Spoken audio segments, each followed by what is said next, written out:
Are you ready? Gangsters, what's up, guys? Be happy. Enjoy it. Matt Ryan takes the snap from the backup center, steps away. He's sacked! What a brilliant sack! What a wonderful sack by Anthony Barr! Come after me! I'm a man! I'm 40! Firm but with a little give. Yep, these are medium rare. What if somebody wants theirs well done? We ask them politely yet firmly to leave. Moss! Randy Moss is in for a touchdown. He shoots the moon to the fans here in Green Bay. That is a disgusting act by Randy Moss. Petey, you sold my dead bird to a blind kid? This is the #1 radio show.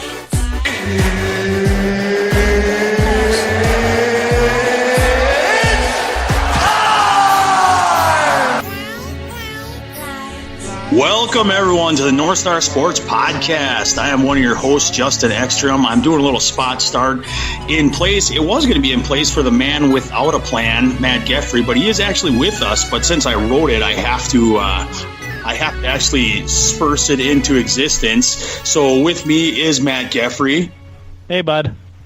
Yeah, bud, I'm glad you could join us. And then with me, as always, the sports governor of Minnesota, Mr. Vince Wright. What up, what up, what up, everyone out there? This is the North Star Sports Podcast. We are on iTunes, SoundCloud, iHeartMedia, Spotify, TuneIn, Ironic Radio, and the Internet Radio Network. Full disclosure on this next guest, I am super excited. I had to bring him in. I had to bring in the big gun, the man with a plan, because we were going to be without Geffrey, but now we have him. So it's like a big thing, man. We're going to talk some Marvel comic book universe, and to a lesser extent, not as exciting, Vikings free agency and the Vikings Twitter universe. One of my favorite humans on this planet. He is from basically everywhere.com, but mostly Climbing the Pocket and Daily Norseman, Mr. Yinka Ayinde. How we doing, my friend? Yeah, man. How's everyone doing? Glad to be on the podcast. I appreciate you guys, asking me to come on. We appreciate your existence, man. Keep being a good human being. I try. Jeez, can always what improve, else? Though. Hey, man, I got a borderline man crush on my friend Yinka, so when I met him at Vikings training camp, I was like, I need to have this dude in my life, and then he keeps going. Hello. Because he has like 17 jobs and stuff, so. Hey, you got to make that money. Exactly. When you go to a job interview for whatever you do, they always ask you, what else can you do? So that's just me. I can stand around and look pretty for you. I can do that. Pretty good. That's why I tell people, like, I was in radio for 5 years, and humble brag, I always tell people I'm too pretty for radio, but not pretty enough for TV. What did you just say? He thought, or maybe we don't want to know what he just said. What? Don't worry about it. Really? Okay. Don't worry about it. All right, Yinka. So how are we feeling about Vikings free agency right now? Barr does the about face with the Jets. How are we feeling? I'm not on the side of the Vikings fans who are panicking or who are probably upset with Vikings. I think I'm actually quite happy so far with what the Vikings have done as of late. I was very pro keeping Anthony Barr. I think he's so important to that teeth of your defense. Really in that middle. He's a leader on the defensive side of the ball, as well as, he just has the size, athleticism, skill set that, you can replace. I'm sure that there's some guys in the draft you can find with, or, finding someone in free agency. But it's just a matter of, it's Zimmer's, it's his first draft pick, right? It's probably his, outside of Teddy Bridgewater, probably his second son, So I was happy that the Vikings were able to strike a deal with them, because that's just one less guy that you really need to reteach this defense, especially being a guy who holds the green dot, who's proven last year to still be a playmaker on your defense. So really happy about that. I know some folks are just upset about, lack of movement on the offensive line, but at the same time, you knew what the Vikings were what they had. They brought in Kirk Cousins last season. That really was going to hinder what they could do Having those big splash moves. I know people want to make trades and stuff, and I am a proponent of making those trades. You're noticing a lot more teams, swapping 5th and 6th and 7th round for, established vets. And I do think the Vikings should take advantage of that. However, I'm not in the realm of, trading a high to mid-high pick on trying to bring in an offensive lineman. I would really love if they could potentially bring back Nick Easton, just so you have another body who, again, knows the system and is still young and athletic. But so far, I think I'm actually quite satisfied with what the Vikings have done so far. Just bring in some more depth, and I think you can really tackle the draft the way that you want to. Sounds good. Let me ask you this.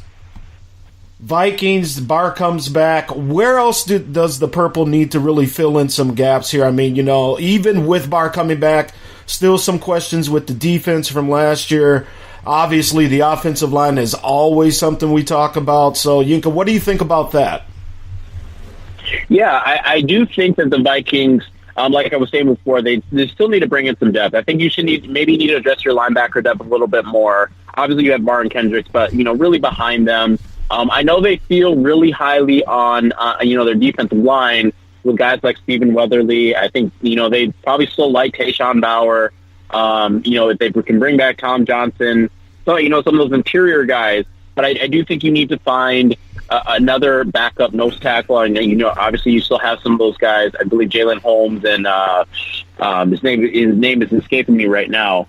But really establishing a 3 technique that's going to be your guy. You'll probably find him in the draft, but it would be really great to have some depth pieces there.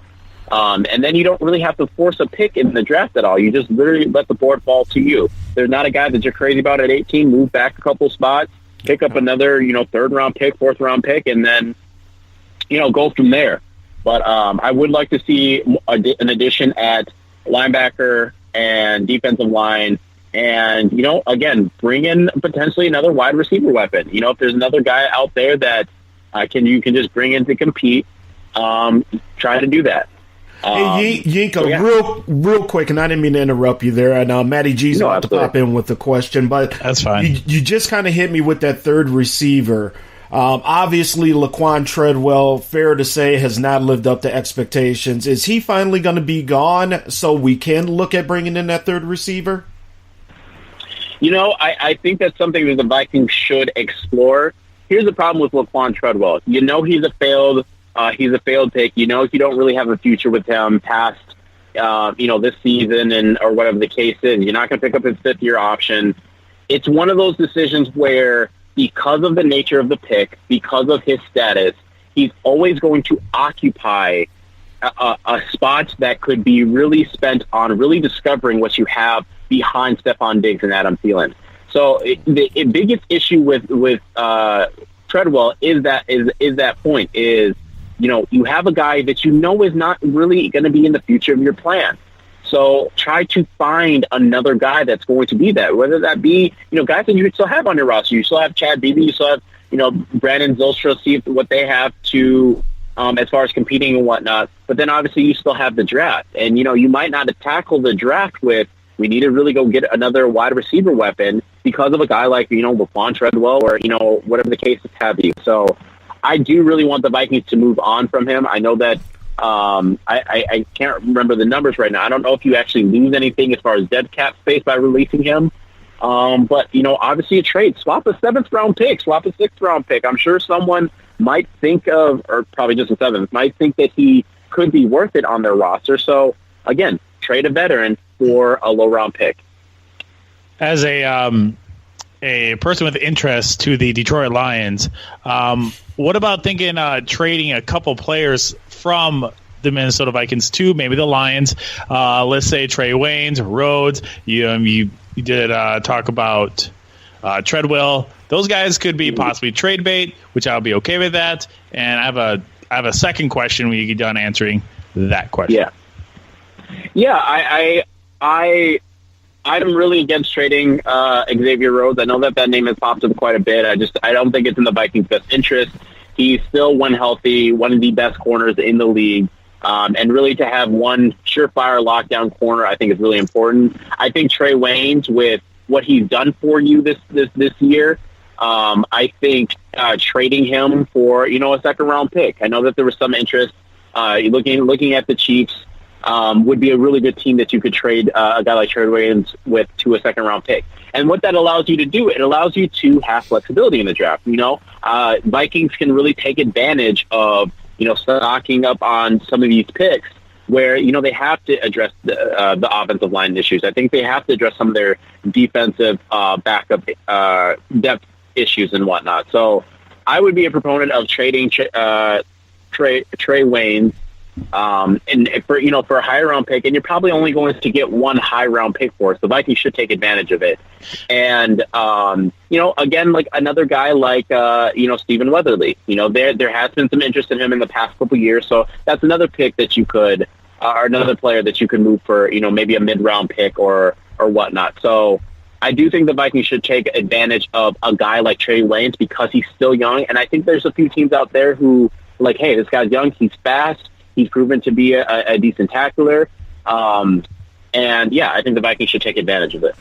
I feel like playing Madden right now and just trade it, like all three of those, and see what I can do for stockpiling my franchise. Because I've done that where I just I don't like this guy, I'm going to trade him away and see what I can get. I think the Vikings should do the same thing for like next year's picks or a year after. Just something right, exactly. so they have something. My next question is everybody, a lot of quarterbacks now are taking what you want to call a pay cut or restructuring their contract. Some people are saying Kirk should do the same as well. Do you think so? That's a really funny question, and maybe the wrong person to ask. That's right. I only say that just because I would have not preferred to not pay Kirk Cousins as well. I think we saw it with the Anthony Barr thing. We've probably seen it over the last couple of years with Neil Hunter, some Stephon Diggs, a few other guys. They want to stay in Minnesota because there's a group of guys here that they enjoy playing with. They love Mike Zimmer, run through a wall for him. Guys are taking pay cuts because it's like, hey, I can make, a few million more a year to go play in a new system. The team doesn't really have a good culture, but I'm making money. Or I could stay where, I know that I'm loved and appreciated. I love the guys that I work with, so I'll take less money. I would love if Kirk Cousins was like, hey, we're not able to do what we're able to do. Can you find a way to restructure me so that we can really bring in the talent? So absolutely, I'd be in favor of it. Will he actually do it? No, because I think Kirk made his money. He's going to want to keep his money. And, the Vikings have absolutely zero leverage. This year, I think next year, we can have a different conversation because the Vikings, he'll be on last year of his deal. The Vikings could, draft a quarterback as well as, there's another guy that was a former Vikings quarterback, and his name is Teddy Bridgewater. Bring him back. And, then you have a quarterback competition and, Kirk Cousins doesn't have anything to say. Now, obviously I'm stirring the pot a little bit with that take, but a little, I do think that the Vikings will have a lot more leverage next year than they do this year going to Kirk about a restructure. Again, we're talking to Yinka Ayinde of basically everywhere.com, but mostly like Daily Norseman. I saw your latest article there. Do you write for them often, Yinka? Yeah, a lot of people make fun of me for writing stuff. I took a little bit of a break as far as writing. My last article was sometime this season last year with Kirk Cousins' article, and admittedly got a little discouraged with, there was negative comments, some death threats, all that stuff. But yeah, I'm back to like, I want to be writing a little bit more, so just kind of get some of my thoughts on, break down the X's and O's and whatnot, and really just relate to Vikings fans however I can. So, yeah. Speaking of X's and O's, Yinka, how does Briz do this shit? Like, how does he figure this stuff out? I think the best way to say it is the same way with Howie Roseman. I'm convinced that these guys work for the mafia, and besides that, like, the cap is a myth. So that's how they figure it out. It's just you can put basically anything into like some kind of restructure and say it's a weekly bonus like they did with Griff, and then that's it. Like everything's good to go, and now all of a sudden we have $7.3 million or whatever instead of $3.5. Sorry, did we lose you? That? It wasn't really a question. It was just basically my own little take, which is not very relevant ever. But I'm just saying how. Totally agree on that, by the way. Yeah, I totally agree. I'm just saying it's just kind of weird how they just punch a little numbers here, boop, boop, boop, boop, and then all of a sudden we have $7 million instead of $3.5. So it's just kind of odd. Right. I think a lot. You probably noticed it with the Philadelphia Eagles a lot more so with Howie Roseman and whatnot. I think guys are figuring out how to get around some of the issues as far as cap issues. One thing that I think that a lot of teams are really starting to do is turning, restructuring guys and giving them a signing bonus. So that way it just becomes money that they get in their pockets. Players are going to do that. Players are going to do that because of the fact that it's like, again, it's guaranteed money that they'll get in their pockets. But then obviously it relieves a lot of cap space. So I think that's something that the Vikings really should consider. And what you asked about Kirk Cousins earlier, that might be something that they consider doing, especially next year, because you are going to start having to pay some of these guys. I know that, Dalvin Cook becomes a guy that you have to consider paying. Obviously Adam Thielen this year is a guy that you have to pay. You have to really think about Harrison Smith, Linval Joseph, some of those guys who might want to restructure and whatnot to free up some space. So it is something the Vikings are going to have to really start digging into more so. Briz is obviously a wizard, but how they can improve that even more so is only to our benefit. Vince had a couple questions here for you. I think he wanted to know, you have any other fits via free agency that you'd like to see the Vikings be able to try to work around? I think the Vikings should, I want to say, I think it's Wisniewski. Did he already resign? I think there was one guy on the offensive line that I think the Vikings could really, the Vikings could obviously try to kick some tires on. I know that I think before they were probably interested in Josh Sitton, but I think there were some issues with, some off the field issues and whatnot, or maybe some internal locker room issues. But, there's no one pressing right now that I'm really like, the Vikings really need to get this guy, which I think is both good and bad, because I think it means that the Vikings have some of the players that are already in place to really, continue to make a push in for the Super Bowl. Having Stephon Diggs and Adam Thielen really solves a lot of issues that you might have on the offense. But yeah, there's not anybody that I'm just like, the Vikings they need to get this guy to really take their team over the top. We need a kicker. Is there anything we can do to get a kicker? I mean, that is true. Technically, we don't really have a kicker. I mean, I go out and kick. It ain't going to be pretty. I'll probably hit a lineman, but I'd be scared shitless if somebody running down on me like, oh, no, I don't know, and like freak out, maybe pass out or piss myself. I don't know. But yeah, we need a kicker. Boy, that's a whole lot of options there, Matty G. I know. There's. I worked a weird. You don't know your own body. You don't know what your own body's going to do. I worked a weird scenario in my head. I didn't like that. We need a kicker. Who are some of the best options out there or for us to get with the limited cap space we have? Yeah, that's a tough one. I believe I think the Bears just released their kicker, Cody Parkey. Pass. Pass. Obviously, Dan Bailey. I don't think Dan Bailey did a terrible job last year. I think some of the issues that existed with the Vikings were more probably on Prefer than they were on the kicker. I think the Vikings probably maybe got rid of their kicker. Remind me of Daniel Carlson maybe too soon, just because they just didn't want to keep getting burned. But I don't think that Daniel Carlson suffered from anything that any of the other kickers suffered from in this past season. I just think the pressure is starting to get to a lot of these guys. So because kicking has become such an important part of the game. It's not that it wasn't before, but teams are relying on their kickers a lot more so. So I wouldn't mind bringing back Dan Bailey. I mean, you can always draft a guy, or just maybe not draft a guy because that hasn't really worked out for us, but just bring in a guy as a priority free agent. Just a guy that's like in college that's shown to be really consistent. Probably avoiding what I will say as far as the kicker, avoiding getting like these really, I call them like the quarterback leg of kickers. They'll bring in the really big arm or big leg kickers that can kick from 60 yards out, but maybe are less reliable in the clutch, as well as maybe not as accurate, or they have had instances where they have shown to have the yips every so often on big kicks. So find a guy who's reliant, consistent, that has shown to be on the right side of accuracy. Very cool. And again, this is the North Star Sports Podcast. Vince Wright, Sports Governor here. We got Yinka Ayinde of Climbing the Pocket. Yinka, here's my question for you. We've talked about the players. We've gone through free agency.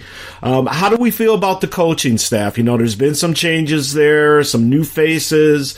How do you think that this newly, let's say, restructured coaching staff is going to do for the Purple next year?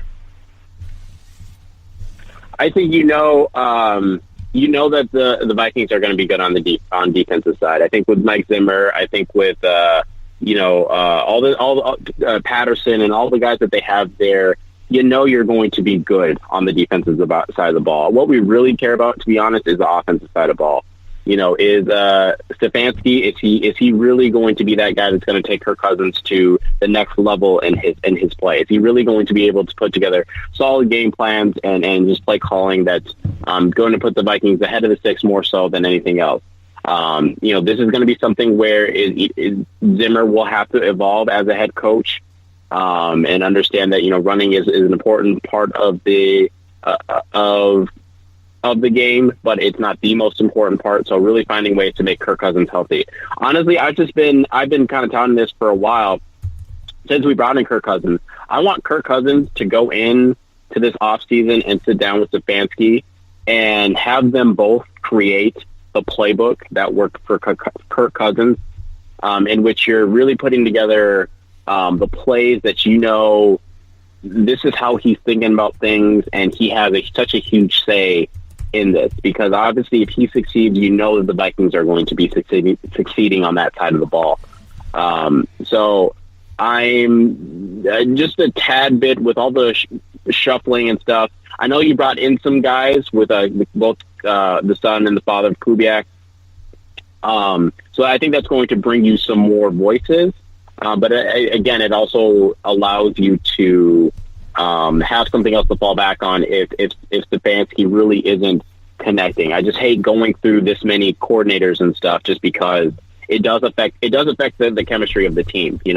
Guys having to come in, learn new terminology, having to just learn new portions of the scheme and whatnot. You don't really have to worry about Diggs and Thielen, but you obviously have to worry about some other components of the offense. So very confident on the defensive side of the ball.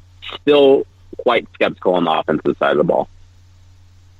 All good points, Yinka. I know we've taken up a bunch of your time, but I know this Vikings talk is just never ending and we go on forever, but do you have a little more time to talk a little Marvel comic book universe or Marvel movie cinema universe with us?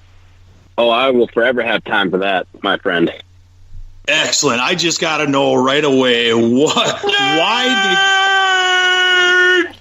the hell was of course, that? See, now you know why I love that soundboard. I'm in the middle of what's the best? You know what? I'm really starting to come over to the extreme side of this, man, with the soundboard. Good Lord, man.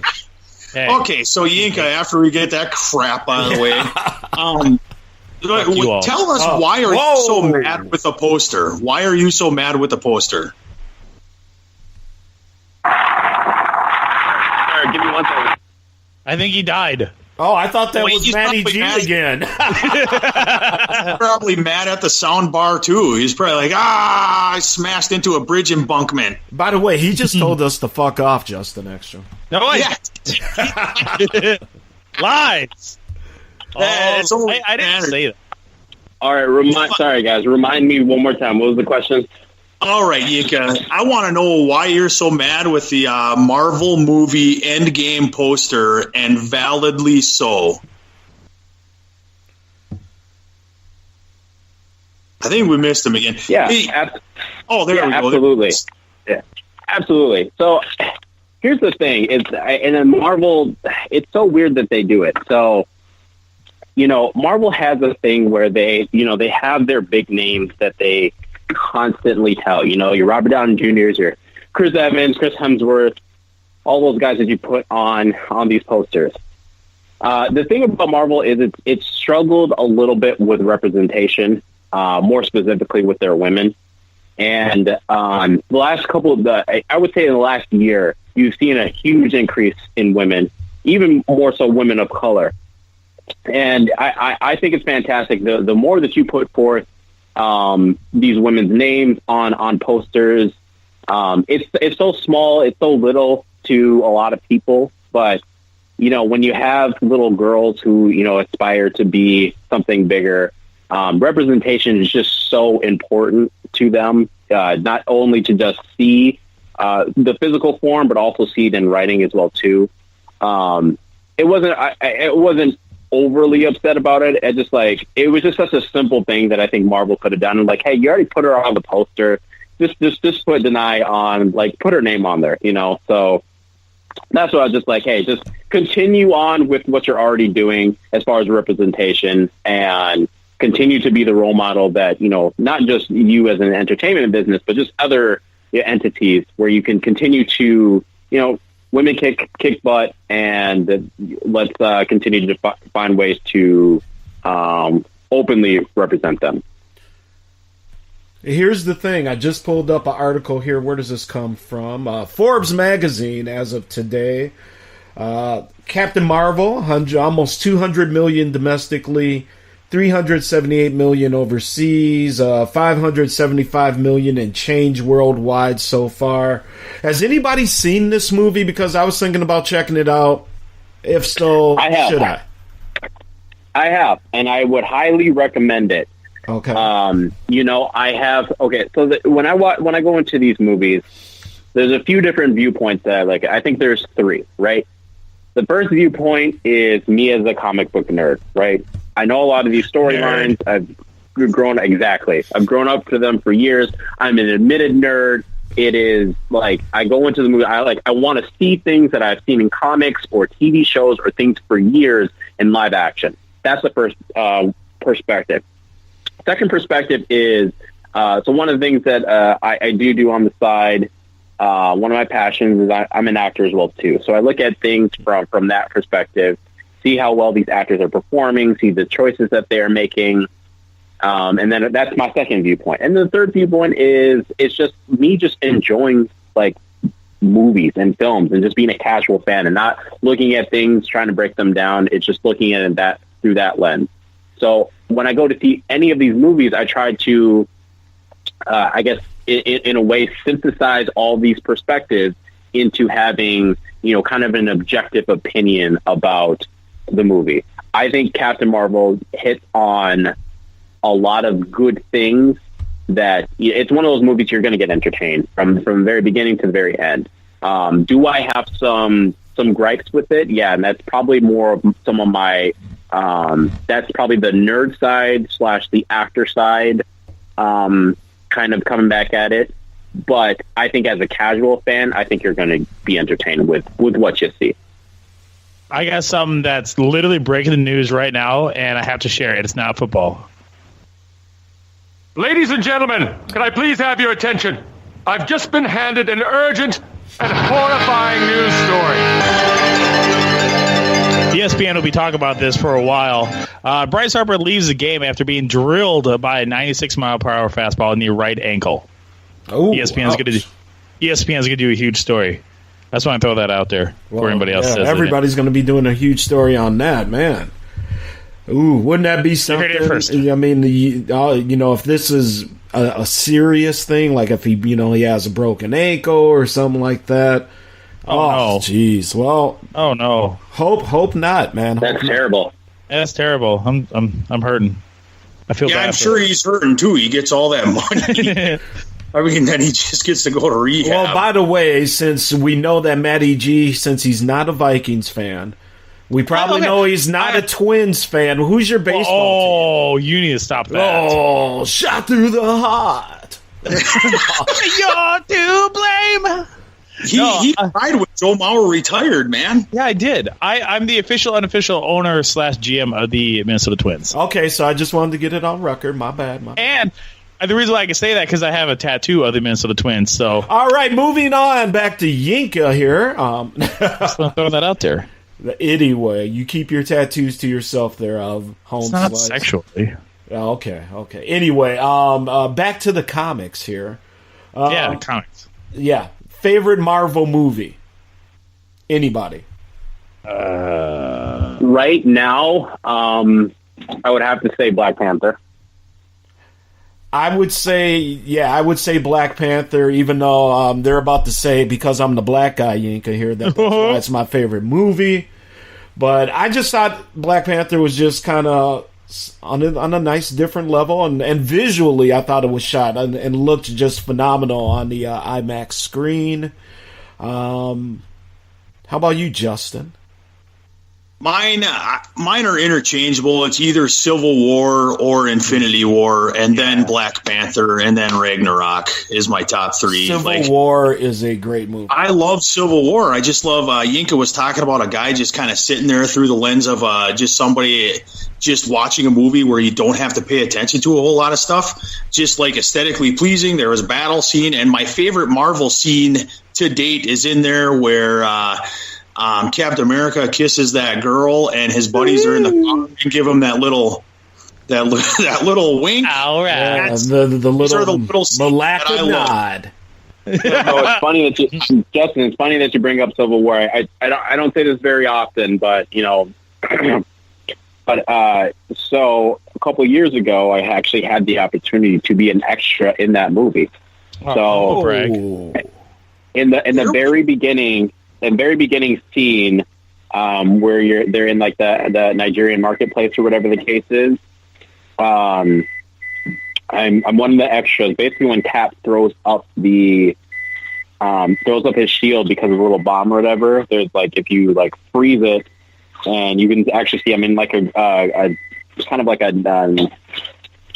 darker green, like I want to say maybe like a forest green shirt in that.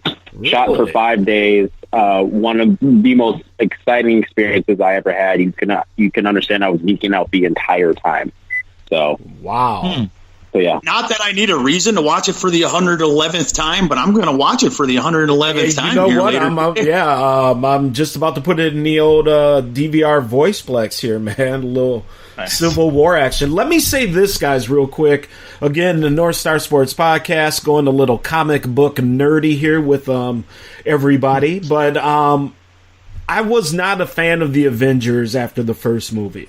Oh, I know. I thought it was just a bunch of noise. I thought just all these superheroes kind of just thrown together. Wasn't really impressed with the plot of the movie, all that stuff. But man, as it has gone on, and then when it came together in Civil War for me, I was just like, I may owe the franchise an apology there. So big fan of Captain America too. That was another one because I'm a little bit older, so these movies that they're making and that are becoming hits weren't really all that popular in terms of comics when I was a kid. Like, to this day, there's a lot of people that like Ant-Man, the movie. Man, you couldn't pay anybody to have an Ant-Man comic book when I was growing up. A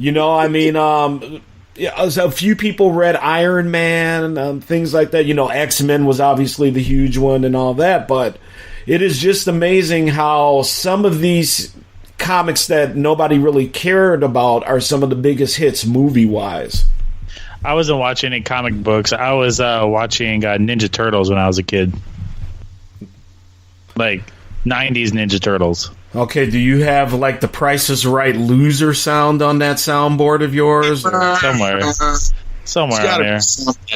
Yeah, I always got something. Let me ask you guys this, and Yinka, we can maybe start with you here. Obviously, Marvel has dominated the movie scene, in terms of comic books.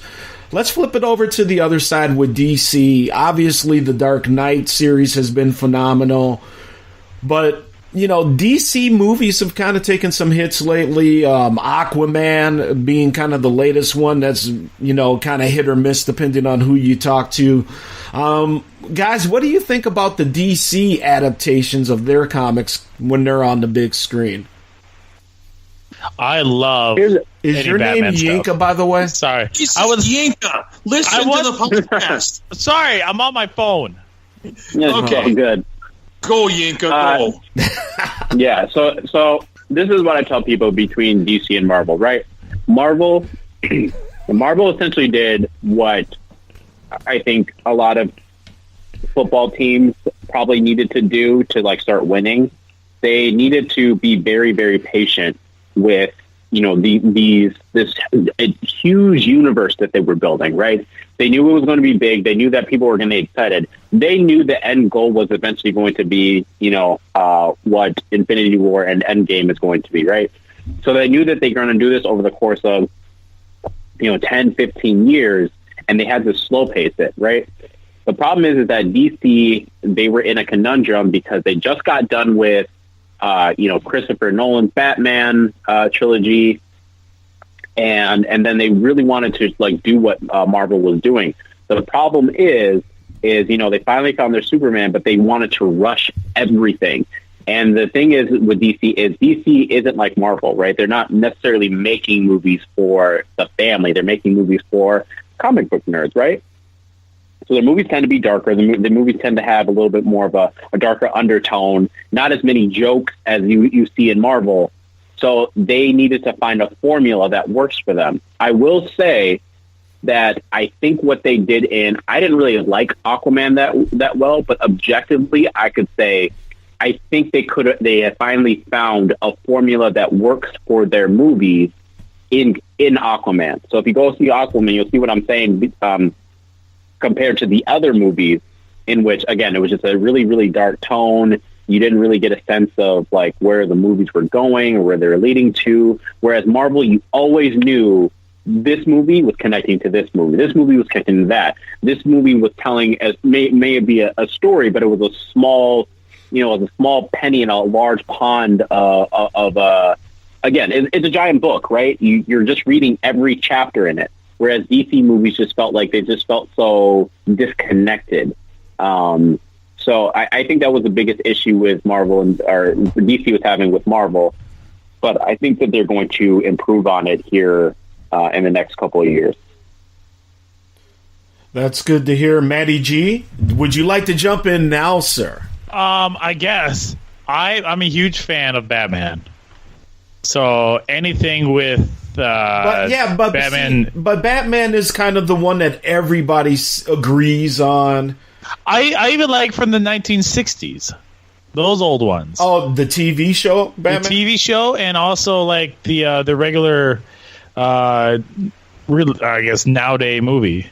You know what I like about Batman? I really enjoy Batman the Animated Series, kind of in all its incarnations. We talked about, I can't remember if it may have been last week where we talked about Mark Hamill, the Luke Skywalker being the Joker. My second favorite Joker after Heath Ledger there. But the thing is, and what I liked about Batman is I liked the Dark Knight series. Growing up, kind of dabbled in Batman comics, but it was the Dark Knight comics, that whole kind of series where, he was a lot darker and a lot just more interesting that I got into as a kid. So when they finally made those into movies, and I think for the most part did it correctly. I wasn't a fan of that last one with Bane and all that stuff, but, the first two movies that Batman did was good. I grew up with the TV series. I could take it or leave it. but really enjoyed the animated series, and actually was watching Batman the Killing Joke the other day on TV for a little bit, just kind of passing some time.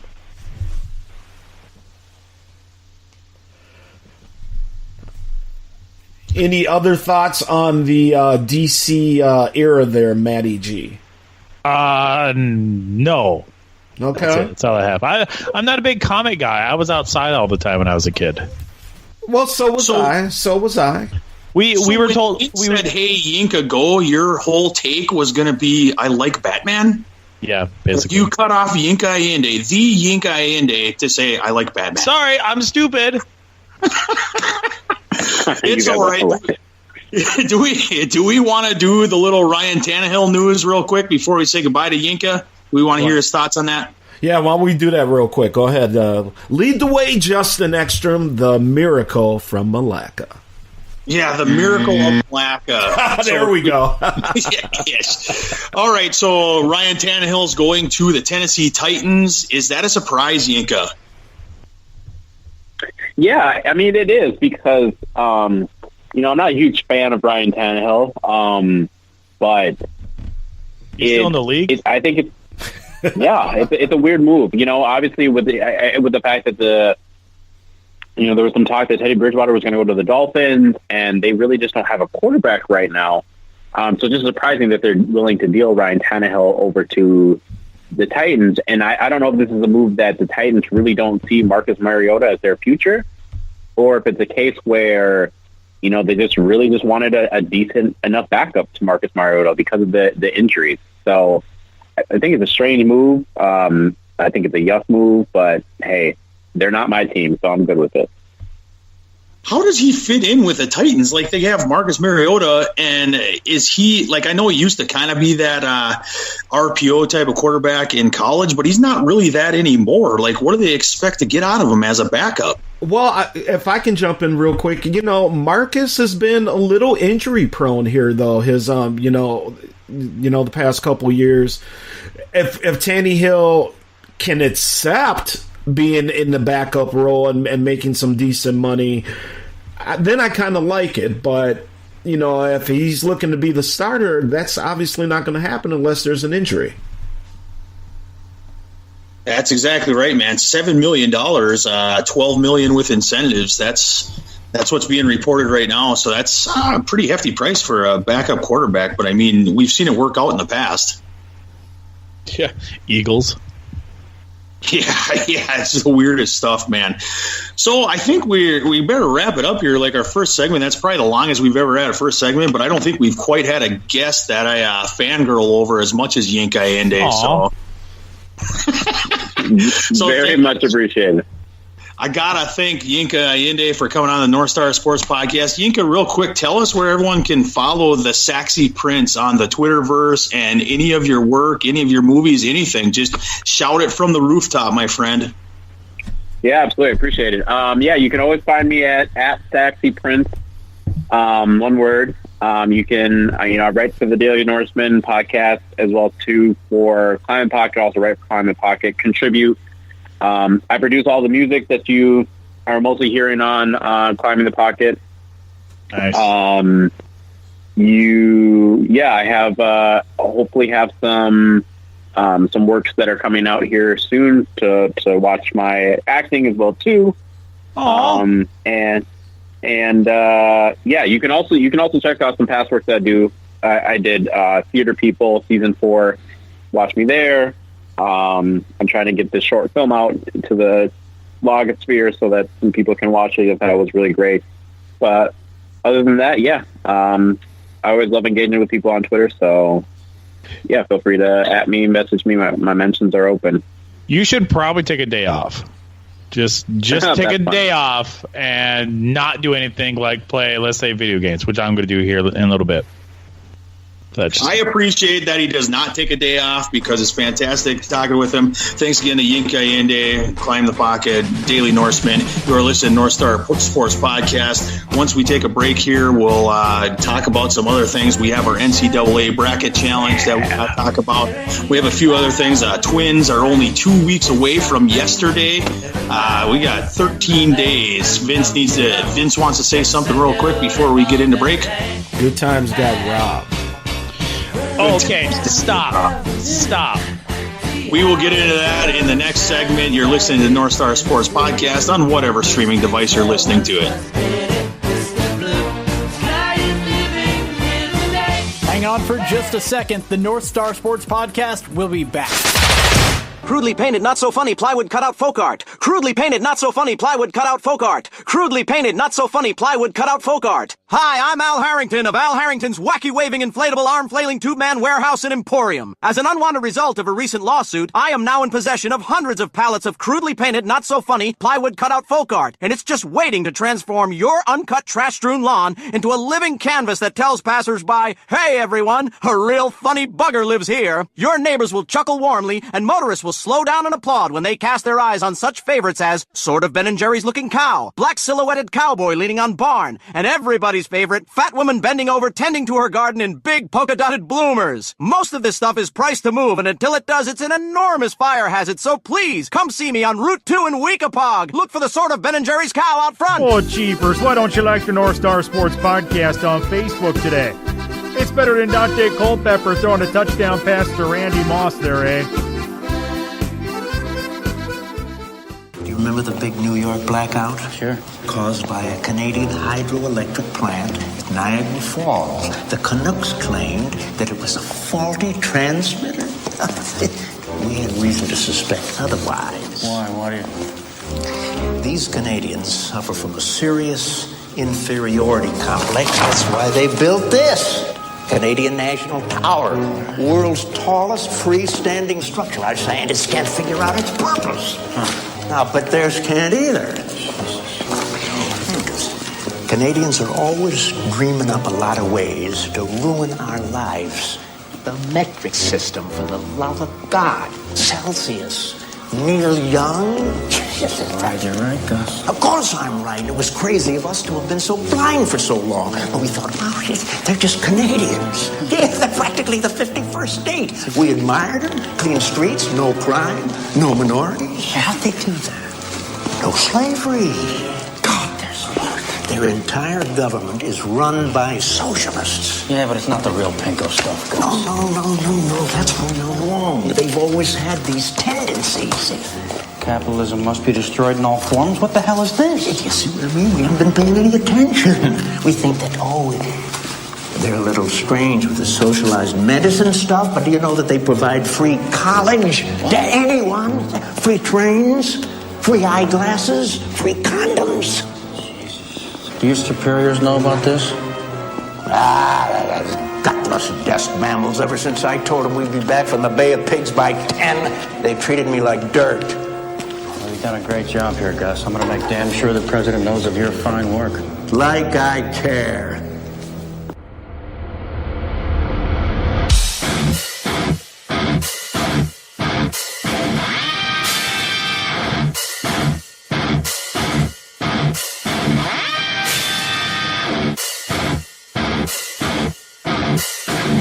Welcome back to North Star Sports Podcast, where we continue to be your semi-pro sports talk.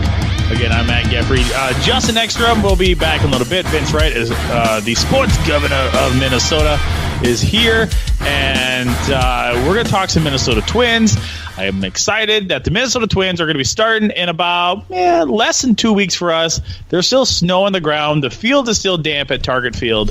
Hopefully they can get a decent game in. Well, here's the thing. Yeah, I mean, we're really going to have a March opening date here in Minnesota, and I get that it's kind of tied into this Final Four coming to town here and all this, but Matty G, I mean, come on. Okay, you're the Twins guy. I am the unofficial owner of the Minnesota Twins. I will say this, at least for the next week or so, temperatures are going to be in the 40s, up around 50. So hopefully that snow. Yeah, let's maybe pull up an extended weather report. I am right now doing that because here in the Minneapolis area, and by next week, looking at 34 tomorrow for Saturday, Sunday 38, Monday 39, Tuesday 43, Wednesday 45, Thursday 48. Give me that Friday. Yeah, Fridays are. Friday next week is in the 50s for the weekend as well too, but I don't see any rain. Just some wind, which is great because wind's going to help dry out that field as well too. So good to see, and plenty of sunshine as well too. So I'm excited that we're going to possibly get a decent day. As long as it's not snowing like it did. I think it was like last year. Yeah. It was last year was cold. Yeah, it was. Yeah. Were you there? Did you say you were there last year? There. That was my first press coverage for like a major league event, like a pro sports thing. And that was my first thing going to. So I had no idea of what I was going to do or what was going on. And it was a blast, but it was cold. I'm sorry, I didn't mean to interject here, guys, but the best thing about this show is if you close your eyes and you listen to the Miracle from Malacca talk, I swear to God, it's Fargo all over again. This is awesome. You do hear that northern Minnesota from him. Exactly, man. All I think is just just banging hoes and wood chippers when I listen to this dude talk, man. Well, he is out in the middle of nowhere, so he probably could be. I don't know about banging hookers, but probably throwing people in the wood chipper.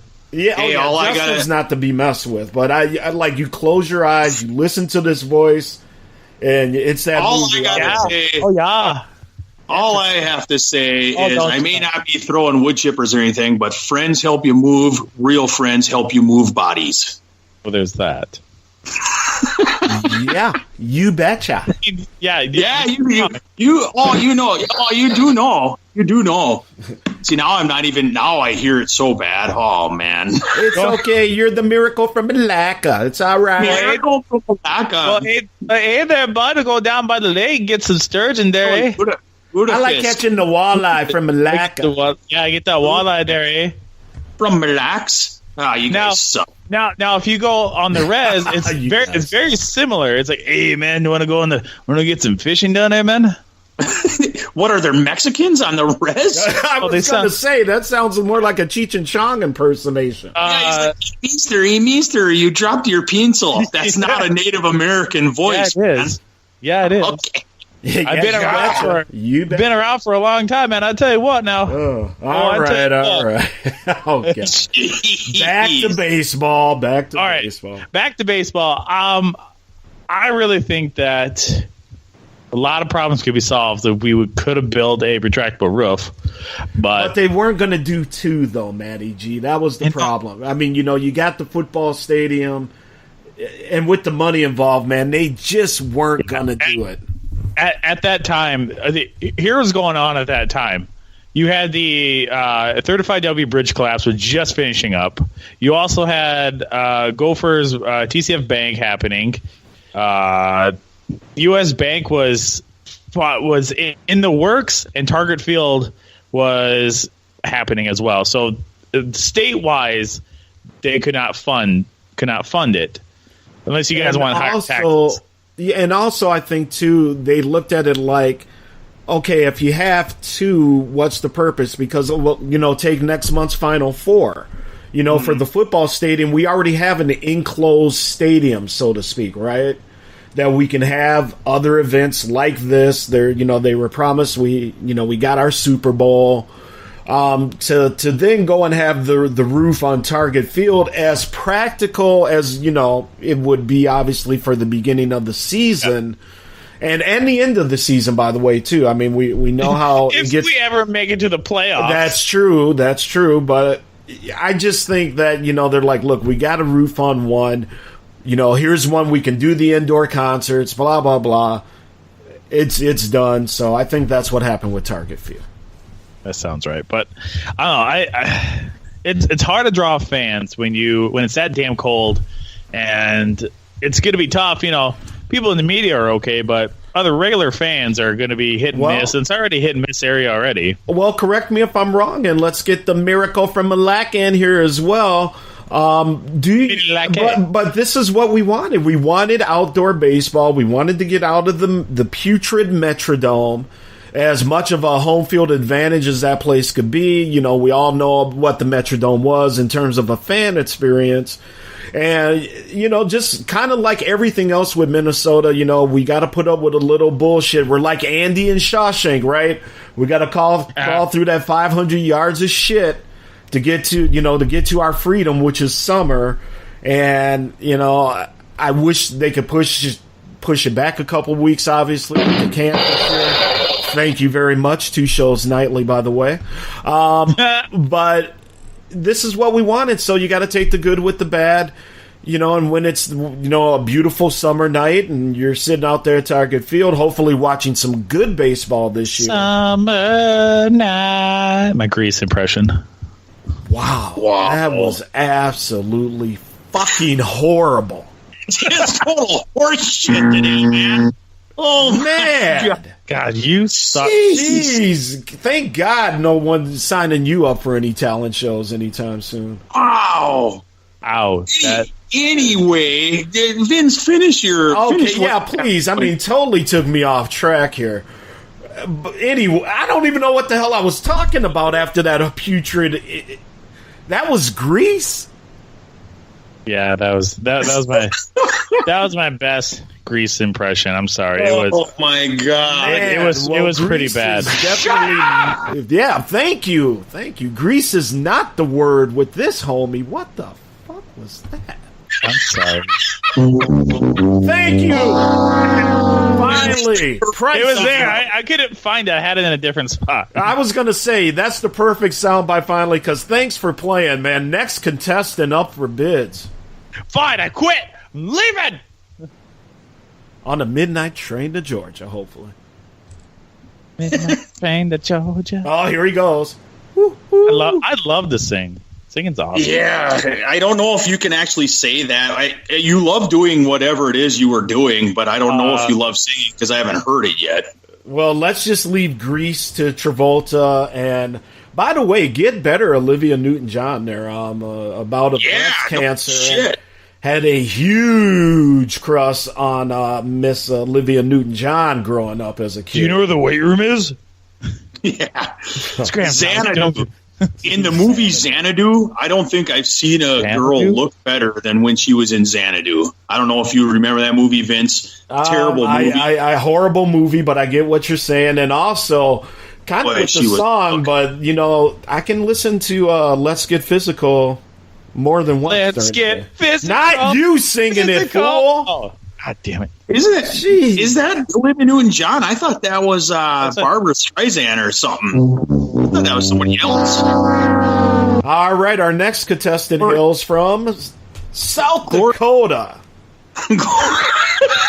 I got one question for you. Sure, go ahead. I have one quick question. You guys ready for this? Yes, sir. So, Grease, are we in on Sandy before the transformation or after? After. She's a smoke show then. if people could see the smile on Matty G's face right now.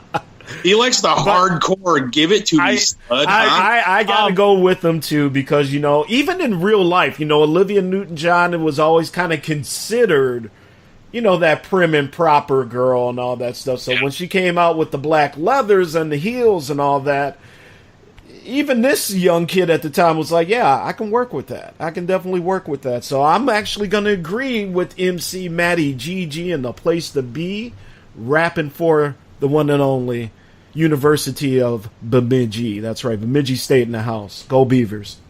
Go Beavers. You know, this is going to come as a shock to you guys. I mean, what, you don't like beavers, Justin? Yeah, I love beavers, actually. I do. Beavers, they're a great doesn't animal. like beavers. I love it when they play with wood. It is fantastic. Go on. So, speaking of that, no, never mind. I'll tell you a different story different later. All right. So here is my little thing. I kind of prefer her before. I know it's a shock of me being a 5'8", just middle of the road white man. You're 5'8"?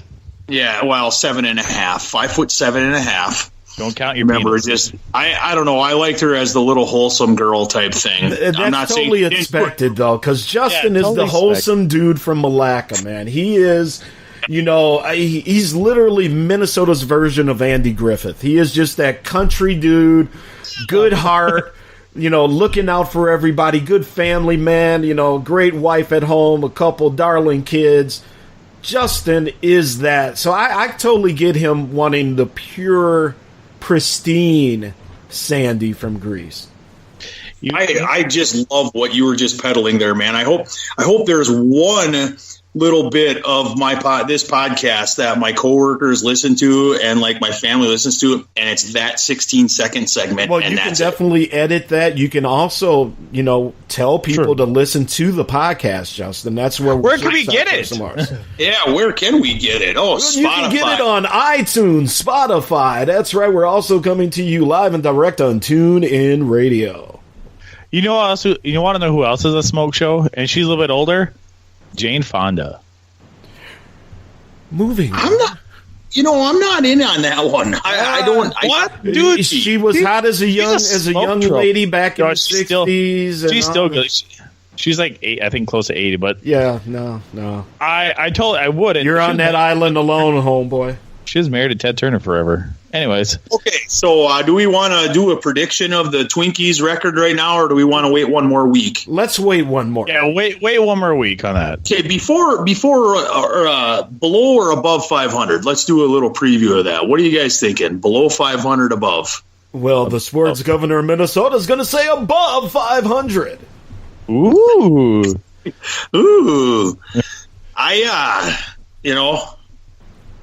They have me believing. Above or below, damn it. Let's go. You get to the point. Above. Good. We're all saying the same thing. They're going to be above 500 this year. Yay! He was about to go into that Andy Griffith kind of aw shucks, humble you type of rationale. And Barney, I don't know. I'll take right at 500, Bob. Right at 500. All right. So speaking of twins, it was Kirby Puckett's birthday yesterday. I don't know if you guys saw that. Rest in peace, Curbster. Oh man, like favorite memory. Did you guys ever meet him? Did you ever meet him? I did once. He actually, when he first got here, he lived in our apartment complex, if I remember that story correctly. Because we lived in South Minneapolis, ironically not far from old Met Stadium and all that stuff, and I think when he first got called up from minor league ball. But anyway, favorite memory. I mean, obviously, there's Game 6. See you tomorrow night. I think that's probably his most enduring at bat home run. I mean, us as Twins fans, we could sit and talk all day about Kirby. I mean, the perfect day in Milwaukee, 6 for 6. I was going to bring that one up. Yeah, gunning dudes out from the outfield with that arm of his. And being a short guy like Justin, I think Kirby was 5'7" technically. But I think he was, in the program, they had him as like 6 foot, but I don't think he was. No, that was a lie. But, just the way he hustled, the way he played ball, the way he could run for, that truly unique physique that he had. Those short, stubby legs, but I mean, that dude could get around the bases and could give you the power. I mean, he could hit for power. Greatest Twin, obviously, ever, 2 world championships. And, he is definitely on the Minnesota Mount Rushmore of sports for me. Kirby is, Justin's now going to be our Kirby Puckett for our softball team. Same size, same built. I mean, just a whiter version of playing second base. Always with the race card. Yeah, it is. Well, I mean, I'm actually fairly... I'm pretty sure he can't jump. Are you sure? Listen to you. Am I going to put you in a third spot or the fourth spot? And by the way, for people that may be listening, obviously, to be fair, Kirby... To be fair, after he retired, had his off the field issues. I mean, I guess we wouldn't be remiss without saying that, but... just so many great memories on the field of him and what he did for really Minnesota sports. And, You know, I mean, as the old Chris Rock joke goes, there's 2 black people that live in Minnesota, Prince and Kirby Puckett. So, fact. But I mean, just that Puckett was he was the national athlete for Minnesota as well. You know, I mean, I got sound that I played on my show of, you know, when he was on Letterman doing the top 10 list, and you know, I mean, Turkey Bucket. Exactly. I mean, what other Timberwolf, you know, outside of maybe like Kevin Garnett in his heyday, had that much national exposure? You're right. Yeah. I was a little too young for Kirby. I'm 32, and when I started watching baseball, he was just getting out. Right. And the Twins were so terrible those years. I mean, they were winning 60 games, and it was just rough watching them go through that. But what you say about Kirby Puckett and what he meant to the league is when his retirement, the guy that hit him in the eye was bawling. Dennis Martinez, because they were actually pretty good friends outside of baseball. And, that destroyed Denny Martinez that he did that. The doctors said, you know, technically it was not the cause, but obviously, you know, that's when his sight issues started after he took that pitch. And poor Dennis Martinez, man. I really felt bad for him when that happened, because he felt so bad for, you know, what he thought was causing the end of his friend's career. That was a heave-cry moment for me in Minnesota sports history, man. I was just, it's not fair. It's not fair. At least we still have Tony Gwynn, and then Tony Gwynn passes on, too. Yeah, you got to leave that chewing tobacco alone, because that's what did Tony Gwynn. And with that throat cancer, he was a pretty huge chewer of the tobacco. So for folks out there that are still chewing, man, leave that stuff alone as well, because that stuff can get real nasty and eat out your insides. Okay, so on that, eat your insides. But we'll stick with the birthday happiness. Sid Hartman, 99 years old, 99 years young today, man. He had his own press conference down at like Vikings, the TCO Stadium today. Basically, people asking him about his favorite memories. The dude is lucid as hell. He is still on top of his game. It is ridiculous. Well, here's the thing, and I'm going to offer just a wee bit of criticism. WCCO, when they have the Sunday morning radio show, and what I like to do is get up on a Sunday morning, either make some breakfast, or I'll go grab a breakfast sandwich somewhere real quick. And, you know, I literally kind of bounce around from all the radio shows, you know, Barrero on KFan, you know, CCO, 1500, even though they seem to just really do this kind of Vikings podcast on Sundays for whatever reason now, all morning. But the only thing I wish they would do with Sid is take him off that radio show. No, you can't understand him. The guests can barely understand him. You know, his co-hosts, you know, they're always kind of jumping in, kind of correcting what he's saying, or asking the questions again, repeating things for him.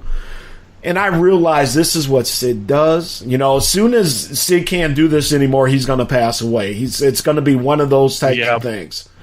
So, but it's just in terms of the radio where, for me, and I know I'm younger, I know WCCO is a much kind of older demographic over there, but that's the only criticism. Other than that, it's just a miraculous story. You know, the people he knows, everything else. So congrats, Sid. I love you. You are definitely the dean of Minnesota sports, and I hope people don't take that criticism too hard, because that's really the only criticism I've got. The man's done it all. His very first article for Minneapolis Tribune was September 11th, 1945. 1945. Talking about the war. Right. I mean, holy smokes. He was like 57 years old when the Vikings were in their 4th Super Bowl. God damn. Yeah. I'm going to say it again. He was crazy. Late 50s when they were in their last Super Bowl in 77. Yeah. Ridiculous. Yeah, I mean, you know, and also he helped, you know, he was pseudo GM for the Minneapolis Lakers. I mean, he's done a lot of other stuff. I mean, obviously, we know him for the sports writing and the sports reporting, but I mean, Sid has done a number of things that has just been phenomenal. So, again, congratulations. And, 99 years young, still pretty lucid. And by the way, after breaking his hip a couple years back, I mean, that was a scare. Everyone thought that was it. Well, dude, when you're in your 90s and you have something like that can be it. And here he is, still kicking. I hope he gets to 100. I hope he can go as long as his body will let him. But happy birthday, Sid! Congratulations from all of us here at the North Star Sports Podcast. Yay! And I forgive you for putting your walker on my foot in my first Twins game in there. I forgive you, Sid. It's okay. He was walking through, and I just kind of being the little humble me, I kind of move off to the side, and his walker went left when he wanted to go right, and right on my shoe, right on my foot. And I was you could have killed him. That could have been it, I guess. He might not have made it to 99. Everybody would have had to blame you. Some dumb. A lot of people tend to when people die. They're like, it's Ekstrom's fault. Yeah, what a dick. All right, man. Do we want to talk some sad news now, or do we want to talk that after this break? Let's drop the sad news. We're having a good show. Yeah, let's have a good day. Let's have it's Friday. Let's like the movie says, you ain't got shit to do. Let's just have a good time, man. Let's have a good day. Wait, the world is the world. We know what's happening out there, but inside of the North Star Sports Podcast Nation today, in the words of the immortal Ice Cube, is a good day. Today was a good day. Heck yeah. So should we close this up and bring it back after break and talk about some more positive stuff like our updates and Pi Day and all that stuff? What do you think? And we got to get to the brackets. Yeah. Yeah. All right, man. Voting You're listening still going. What's that? Voting is still going on. Voting is still going on. We'll talk about that and see what do we have? 8 teams left now, or 8? We have 8 shows left. 8 teams. That's fantastic. So stay tuned to the North Star Sports Podcast. You're about to hear some fake commercials that Matt Geffrey puts in there. Vince Wright, the sports governor, he'll be back with us as well. You're listening to us on whatever it is you're streaming us on, probably a cellular device somewhere. Come on back. Despite that man's voice, this is not the Fargo Sports Podcast. Fargo Sports Podcast.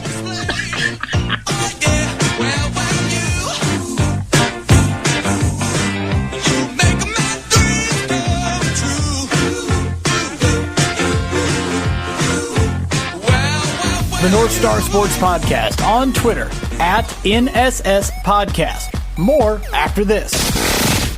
I think they could take sesame seeds out the market and I wouldn't even care. I can't imagine 5 years from now saying, damn, remember sesame seeds? What happened? All the buns are blank.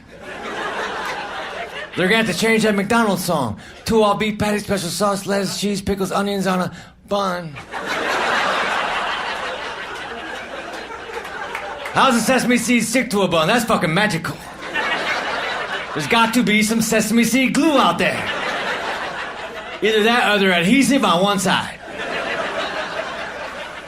Take the sesame seed out, remove the backing, and place it on the bun. Now your bun will look spectacular. Every McDonald's commercials end the same way, right? McDonald's commercials end like this. Prices and participation may vary. Now I want to open a McDonald's and not participate in anything. I want to be a stubborn McDonald's owner. I say cheeseburgers? Nope. We got spaghetti. And blankets. But we are not affiliated with that clown. He attracts too many children. How do you like to enjoy a Rusty Brown's ring donut? I like to lick lovingly around the outside and then thrust my tongue in the middle. I like to munch it vigorously. I just love the batter all over my face. On Friday nights, I just can't stop eating Rusty Brown's ring donuts. Oh my God, it's so good. Sometimes I like to wear women's panties and walk around 5th Street. When you go downtown, make sure you enjoy Rusty Brown's Ring Donuts. Oh, jeepers. Why don't you like the North Star Sports Podcast on Facebook, eh? It is the most Minnesota thing out there.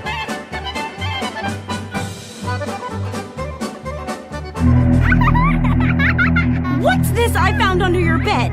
The only Engels you're going to read is Laura Ingalls Wilder. If you think your child might be a red, here are some warning signs. They read complicated literature and have concern for their fellow man. They even like to share. Tell your kids if someone approaches them with pamphlets about recycling, an invitation to a labor rally, or showing any doubts about the fairness of our system, then they should find a teacher or a policeman immediately.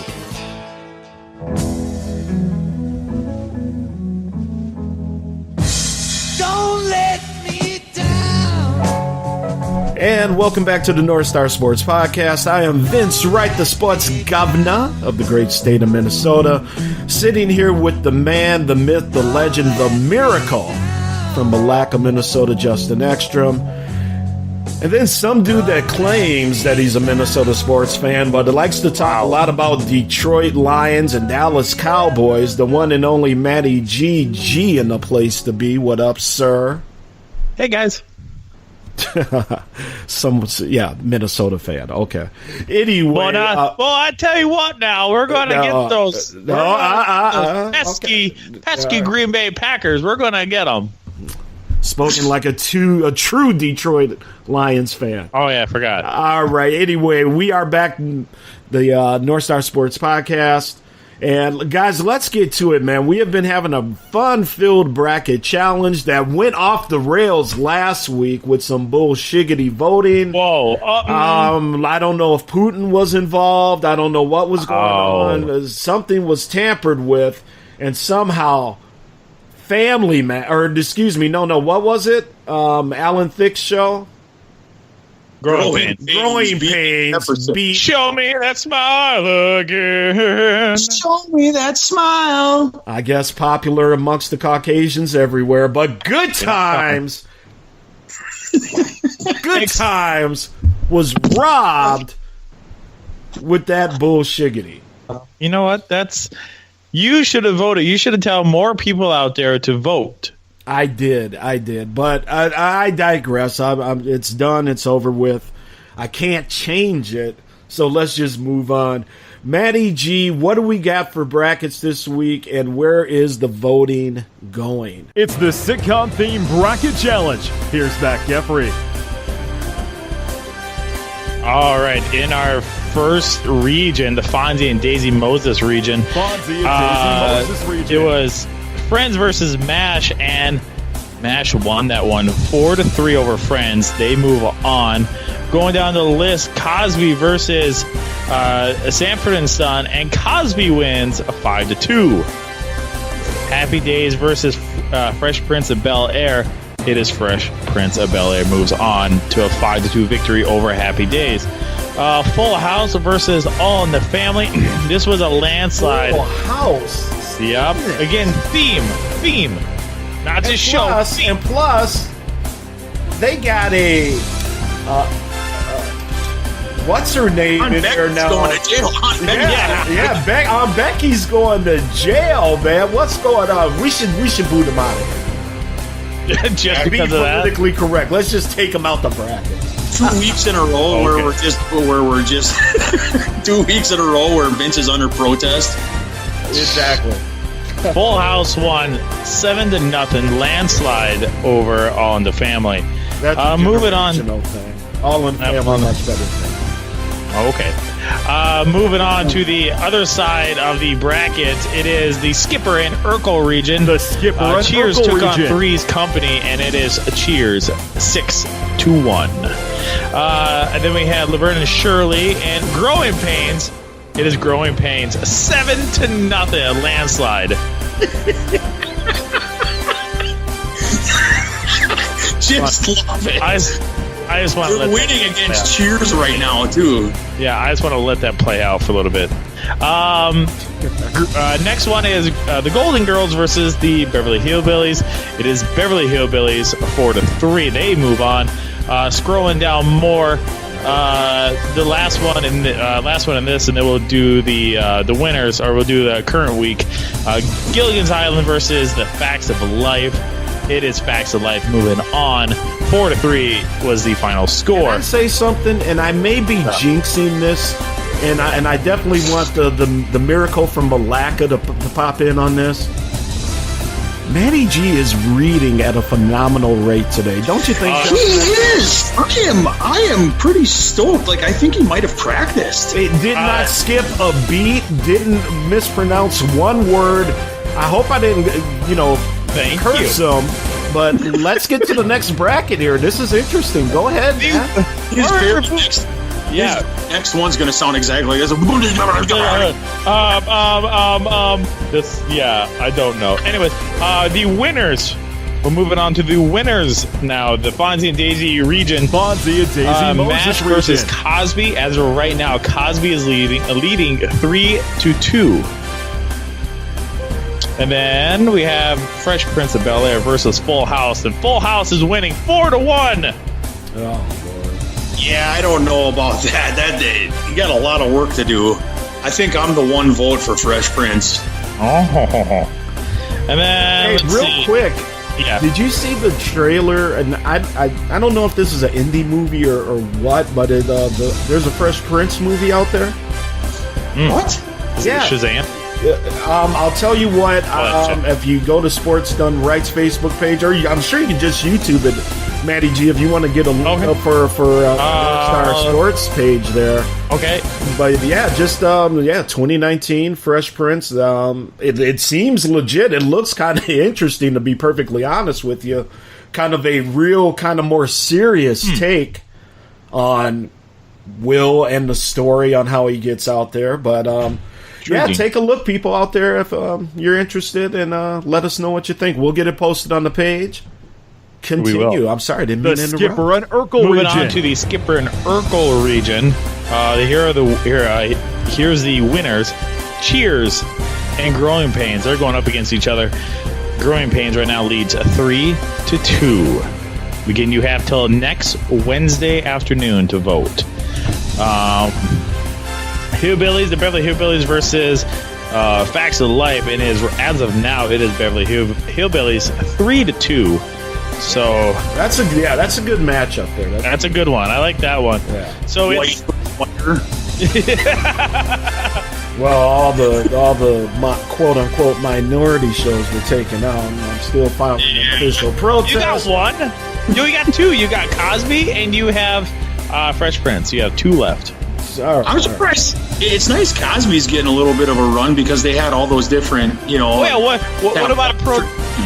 What about a protest on that? Since Cosby was in jail, you don't want to throw that one out, do you? But you want to throw a Full House out. He prefers to remember the good Cosby. Well, I want to remember the good side of her too, because she was a smoke show as well too. Back in the day. Boy. You talking the mom? Yeah, she was a smoke show.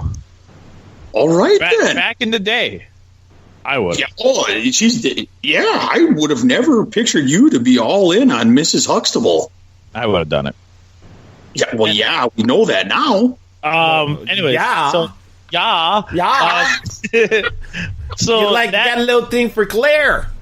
Ludafist, some tapioca pudding. Gross. It's got a little thing about the Jell-O pudding pops. That was actually pretty good, Vince. It was pretty good, Vince. Thank you very much. I just enjoyed listening to my two vanilla homeboys talk about the Cosby Show. That's why I wasn't saying much. I didn't really watch a lot when I was a kid. Family Matters was not surprised. Out there in South Dakota. I like watching Family Matters though. Family Matters is a good show. Crickets. I hear. Okay, so anyways, that was your bracket challenge. Again, voting still going on until Wednesday afternoon. That is your top 8. Vote right now. Go to our Facebook page. That is North Star Sports Podcast, or find us on Twitter at North Star Sports Podcast. Me and Claire and the Jell-O pudding pops.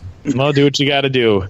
Vote today. Vote now, and you only get one vote per bracket. So tell your friends.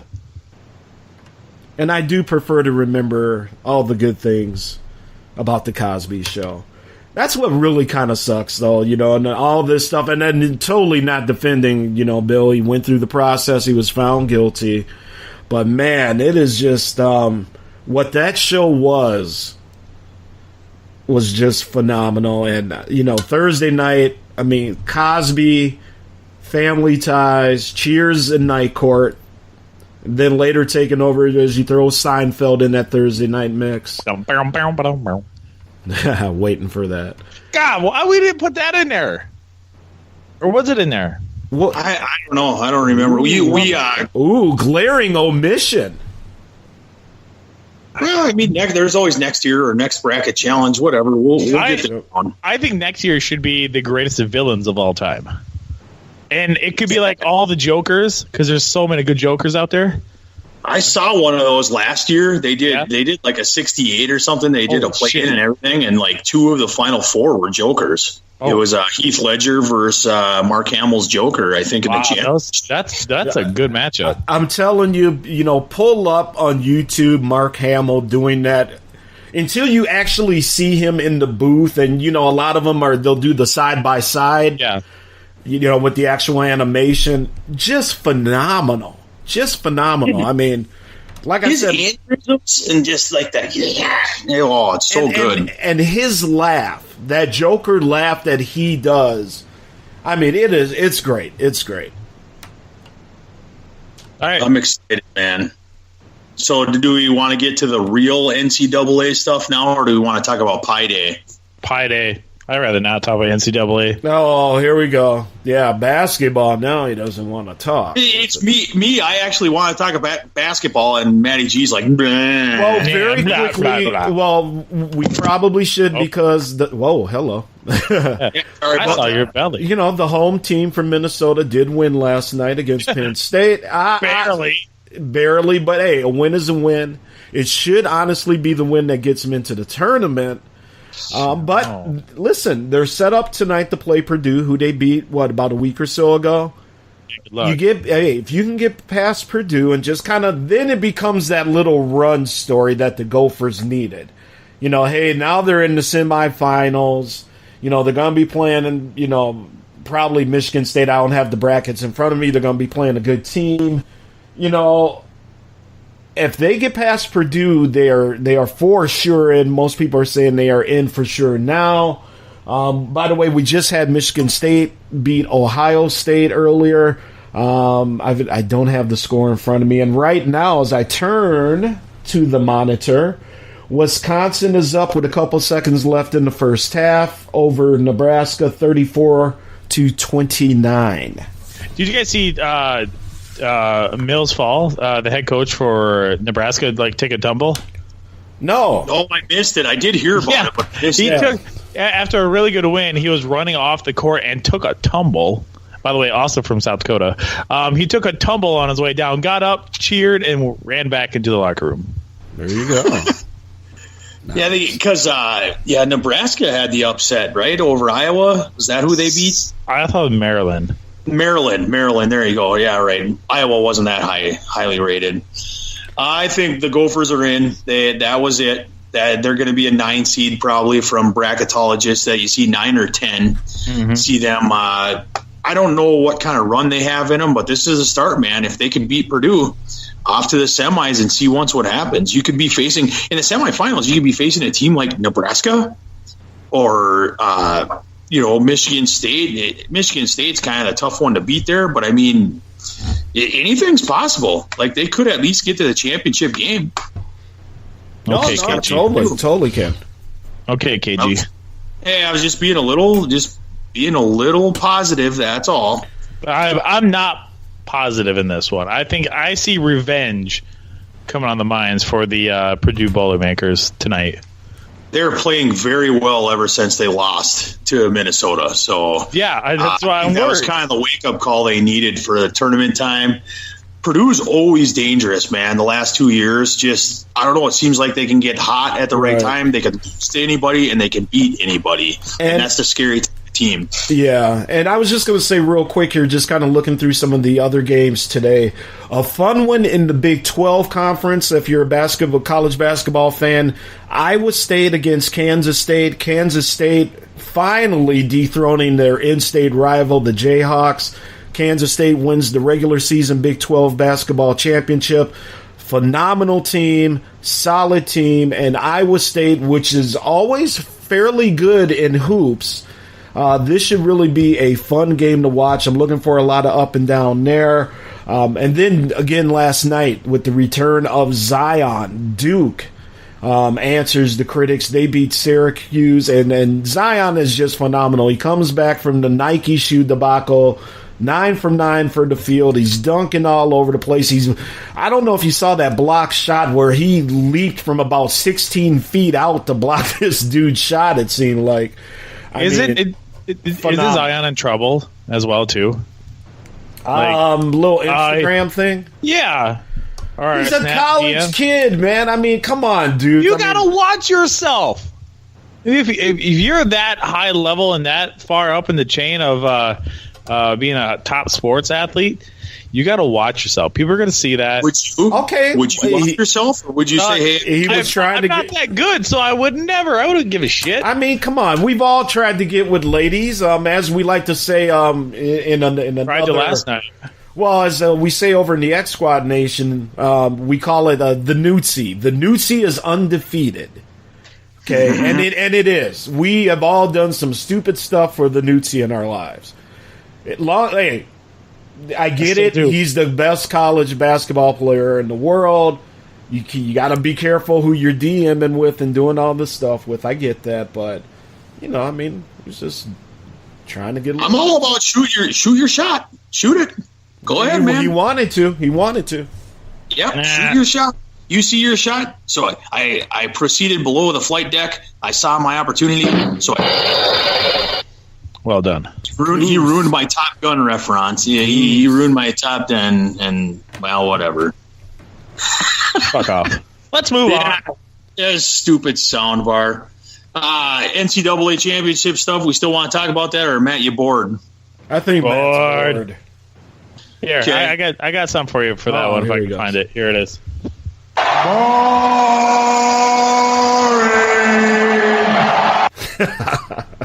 It is. Stone Cold Steve Austin saying boring. He's imitating Homer Simpson with the boring. It is just fantastic. I love the NCAA tournament. I get to go to the Final Four for the first time in my entire life. Brag. Yeah, it's not even. I'm over here looking to take out a mortgage to buy tickets, and of course, Jesus, the Malacca Miracle going for free. Going for free. I get paid to write sports, don't you know? Good for you. That was well timed. All that was perfect. Well, I already had that planned. I just didn't know where the hell I was going to put it at. Yeah, I gotta say, man, Matt gets the MVP of the show today. On point vocally. Thank on you. Point for the most part with the sound drops. He started. It was a little rough. It was a little rough early with the sound drops, but I think he's rebounded. Yeah, he's totally redeeming himself. But the problem is when we're giving him cues, we're like, "Hey, Yinka, we want to hear about what you say, Yinka." And then he's like, "Hey, I like Batman. I like Batman." Okay, he tripped over one hurdle today. That was a pretty rough one, man. But I got to tell you, I mean, on his knees. This guy, he got his Bill Clinton on and gave the speeches, sounding like he was at the Democratic National Convention doing his son thing. of a bitch. Listen to him. Get to the chopper. Get to the chopper. This is not the tumor. You got to look out for the ball. The ball is coming. I like to fuck the maids. Yeah. Dude, we talked about that last week, didn't we? He into it? Yeah, I mean, where it looked like the maid and then they're teasing him and stuff. Yeah. Well, Matty G actually has... Matty G, you want to end this stuff with some really good news? Oh, yeah. Some breaking personal news? Yes. Oh. Let me find the right button that I wanted to play in the first place for it. Here it is. Everyone gather around. I have an announcement to make. Dennis has an announcement. Go, now's your chance. Plant and read. Gather around, everybody. Everybody, gather around, please. Is this everybody? Is this everybody? I have an announcement. Oh, my God. What is it? Quiet on the floor, please. Dennis, your announcement. So I got good news for you guys. I hope that was like super annoying because that was my whole bit for it. The roommate and I like to call her the roommate. She hates when I say that now. The roommate and I decided that we got a house. And it is in St. Michael. And it is fucking gorgeous. Congratulations, man. Yeah. And now I have to fucking move and clean because I guess we're moving on April 25th, I think. Oh, nice. Holy crap. You got that quick? Well, that's what they wanted. And then Cassie's going on vacation to Mexico. Or no, not Mexico, Florida. Like a couple days later. Oh, wow. So you get to move in and have the pad to yourself right off the bat. Yep, walking naked right away. I can't wait. I just picture it just terrible. No good. It's good. She likes it. She likes to take photos of me, and then like when I'm standing, whoa, stop. Just good story, by the way. Can I tell you a story? No. Good story. Everybody get the bleach. Everyone get the bleach. My eyes, the goggles. I was watching Bachelor, and at the end, you were watching what? The Bachelor. I know. Oh, for the love of God! Anyways, take his man card. I never liked it. I never liked The Bachelor until Cassie made me watch. Yeah, sure, Matt. For real, I never liked it until then. Anyways, at the end, they were doing The Bachelorette, and all these new guys were coming up, and I may or may not was standing naked in front of the TV, and because I was gonna take a shower, and she took a photo and sent it to me on Snap, and it's like, who else you send that to? Wow, really? We had to share that. Apparently, somebody's proud of their junk today. I'm always proud of my junk. Well, I mean, you got to be proud of something. So that's true. I'm proud of my lower half. Thank you for tuning in to the North Star Sports Podcast. Fine, we'll wrap up. All right, thanks to the writers, producers, on-site engineer, otherwise known as all of us. We'll be back next week. Thank you for listening to us on everywhere that we are. We're on iTunes, SoundCloud, iHeartMedia, Spotify, TuneIn, Ironic Radio, and Internet Radio Network. We will see you guys next week. In the words of Red Green, keep your stick on the ice. Bye. Bye. Have a good weekend. You like that? You like that? Good morning, good afternoon, and good night, Minnesota! Now see that? That's the kind of winning attitude that's going to take this enterprise straight to the top. I like this. This is fun. This was fun. Good, wholesome fun. Well, every week this show looks better to me. Every week your eyesight gets worse.